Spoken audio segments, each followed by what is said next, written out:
Since releasing what feels like everyone's favourite gaming CPU, the Ryzen 7 5800X3D of course, AMD has pushed out a further 8 single CCD 3D V-Cache enabled processors, and today we're looking at all of them.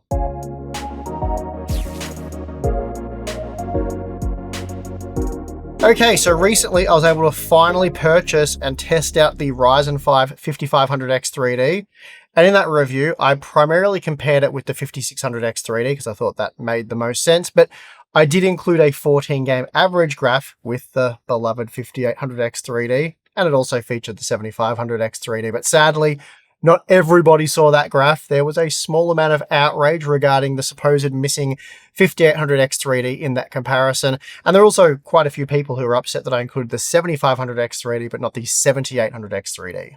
Put simply, I think it's fair to say this is all AMD's fault for releasing so many Ryzen 5 and Ryzen 7 X3D processors.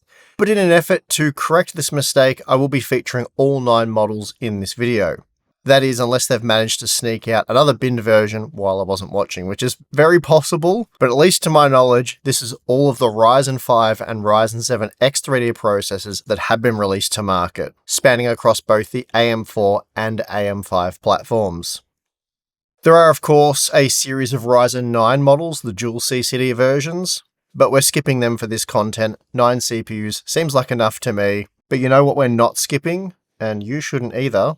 Today's video is sponsored by the AOC Q27G40ZDF, a highly affordable, high-quality QD-OLED gaming monitor. It's got a 27-inch panel, 1440p resolution, and 240Hz refresh rate, along with all the latest features like full G-Sync compatible support, lightning-fast response times, and a picture-in-picture mode. With the beautiful QD-OLED panel in the Q27G40ZDF, you're getting a brilliant true HDR experience, including deep blacks, per pixel control, and high peak brightness. AOC are offering all of this for a super low price of below $600 Aussie, making this a great option for your first OLED gaming monitor. To learn more, check the links in the description below. Okay, so as usual, we have 14 games to go over, all of which have been tested at 1080p with an RTX 5090 because, this is a CPU benchmark. So with that, let's get into the data. First up, we have Rainbow Six Siege, and incredibly, we're looking at an almost 80% performance difference between the fastest and slowest X3D processors, seen when looking at the medium quality settings. It's also shocking to me to see that the 9850X3D is a little over 60% faster than the 5800X3D, and even the 6-core 7500X3D was 25% faster. Those gains can be largely attributed to the improvement in IPC for the Zen 4 architecture when compared to Zen 3.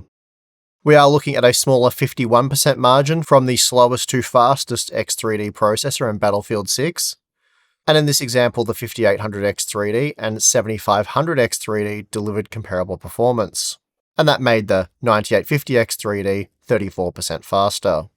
Still, it's interesting to note that the upgrade from DDR4 to DDR5 memory doesn't offer much in the way of additional performance for this particular title, at least for these level 3 cache-heavy X3D parts.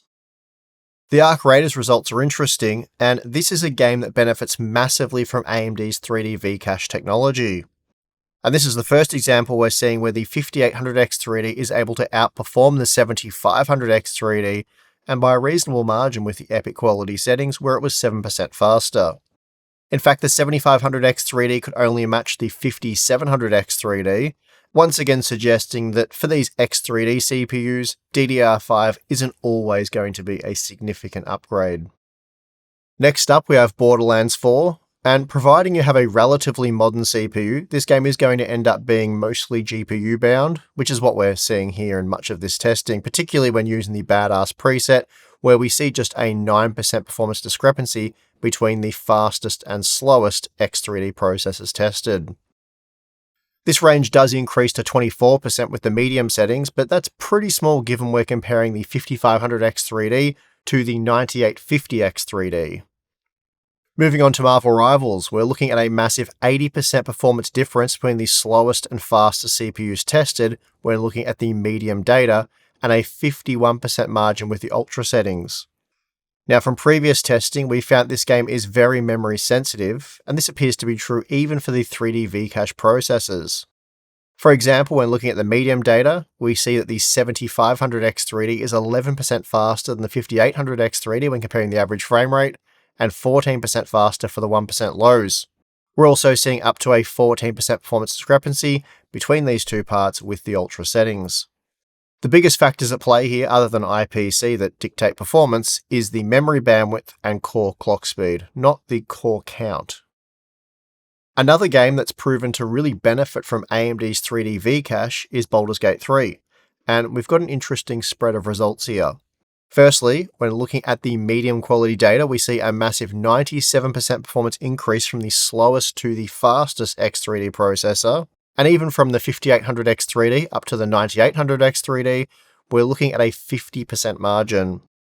What's quite interesting though is the fact that the 5800 X3D and 7500 X3D are quite evenly matched, though the 1% lows for the Zen 4 part were 11% greater, despite the Zen 3 part delivering slightly better average frame rate performance. In short, everything comes together here to improve performance, core count, core clock speed, instructions per clock, and memory bandwidth. Cyberpunk 2077 Phantom Liberty is another game that benefits from improvements in core count, memory bandwidth, and of course some IPC improvements. The 5700 X3D was 15% faster than the 5600 X3D, and that gain can be largely attributed to the increase in cores. We're also seeing a 10% increase for the 7800 X3D over the 7600 X3D, and again, this improvement is primarily due to those additional 2 cores.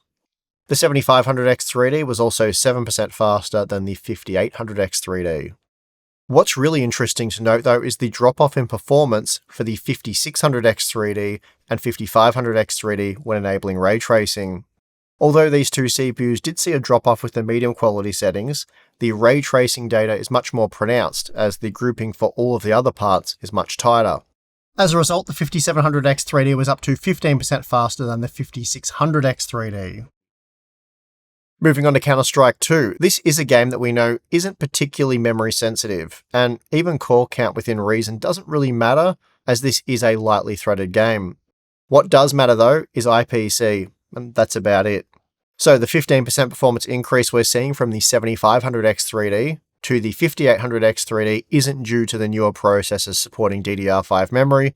Instead, this is a look at the IPC gains Zen 4 offers over Zen 3. We're also seeing a 10% increase for the 9800 X3D over the 7800 X3D when using the medium settings. The game does become a lot more GPU bound with the very high preset, and now the 9850 X3D is just 11% faster than the 7500 X3D, whereas it was 30% faster when using the medium settings. Up next we have Space Marine 2, and we know this to be a very CPU limited game at relatively low frame rates.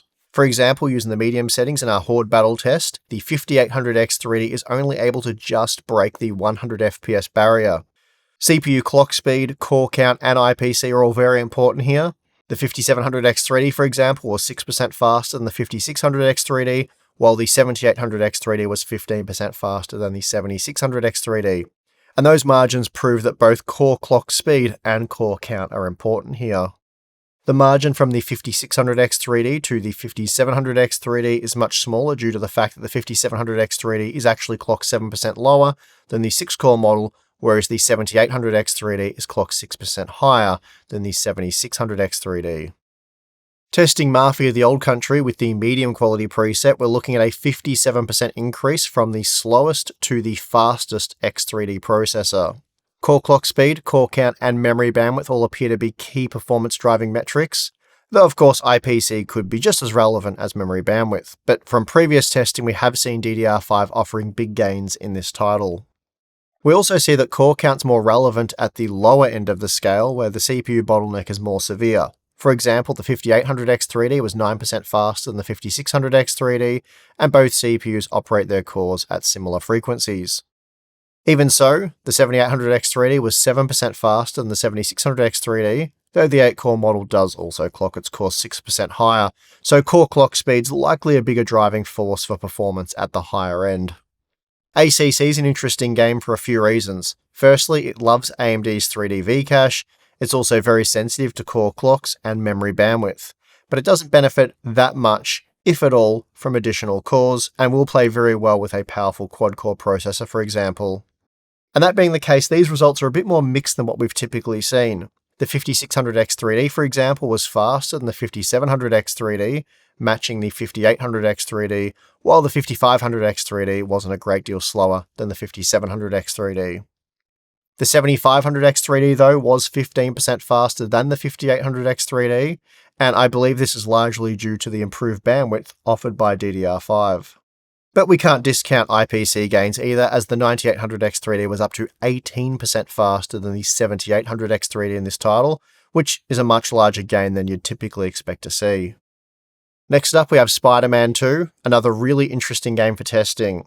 This game is extremely memory sensitive, it's very bandwidth heavy, and things like CPU core count aren't that important, though core clock speed is, and we see that clearly demonstrated by the 5500X3D, which trailed the 5600X3D by a 10% margin with the medium settings.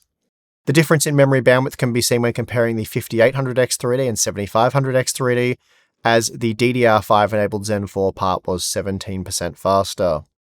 The difference between DDR4 and DDR5 is just as pronounced with the ultimate ray tracing preset.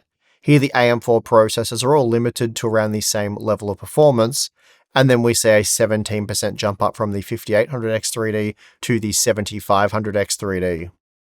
Performance scaling in Horizon Zero Dawn Remastered is pretty consistent, and it seems like improvements in core performance, core count, clock speed, and memory bandwidth all play a role here. We're looking at an almost 70% increase from the slowest to the fastest of the X3D processors when using the medium settings, and interestingly, that margin actually increases to 83% with the very high settings. Looking at the 7600X3D and 7800X3D, we're seeing a massive 23% increase in 1% lows and a 20% increase for the average frame rate, favouring the 8-core model, which clocks just 6% higher. So the 33% increase in core counts obviously playing a big role here. Still, we're only looking at a 10% increase from the 5600X3D to the 5800X3D, so core count is less impactful for the Zen 3 models. Finally, we have The Last of Us Part 2 Remastered, and here the data is a lot more congested. The performance difference between the 7600X3D and 7800X3D is very minimal, and we're seeing a similar thing with the 5600X3D and 5800X3D, though the margin is a little bigger at 8% with the medium settings. Still, core clock speed does appear to be the primary performance driver here. Now, here's a look at the 14-game average data, and when viewing the data this way, we do see some very consistent scaling. The medium data shows a 64% margin between the slowest and fastest models, while the ultra data reduces that margin slightly to 54%. The 7500X3D was on average 8 to 9% faster than the 5800X3D, depending on the quality settings, while the 7800X3D was 20 to 24% faster. The 9800X3D was then 8 to 10% faster than the 7800X3D, making it a massive 30 to 37% faster than the 5800X3D. All of these X3D CPUs were born out of just 3 models: the 5800X3D, 7800X3D, and the 9800X3D. Everything else is a binned version of one of those CPUs. So, in terms of generational gains, the 7800X3D is 20 to 24% faster than the 5800X3D, while the 9800X3D is just 8 to 10% faster than the 7800X3D, and that makes the 7800X3D the most impressive gaming CPU AMD has released since the 5800X3D. The 7600X3D is also an impressively fast gaming CPU, though you can't buy it anymore, like a lot of these X3D CPUs, which does make me wonder how far away we are from something like a 9600X3D. Anyway, the data in this video really did speak for itself, so I'm just going to end it here. If you liked it, you know what to do. Subscribe for more content. And if you'd like to become a Harbour Unboxed member, we have the join button or Patreon. Signing up to either one of those things will give you access to our exclusive Discord server. There's monthly live streams, Q&A stuff, and behind the scenes content. So check that out if you're interested. If not, that is perfectly fine. And I would like to thank you for watching this video. I'm your host, Steve. See you next time.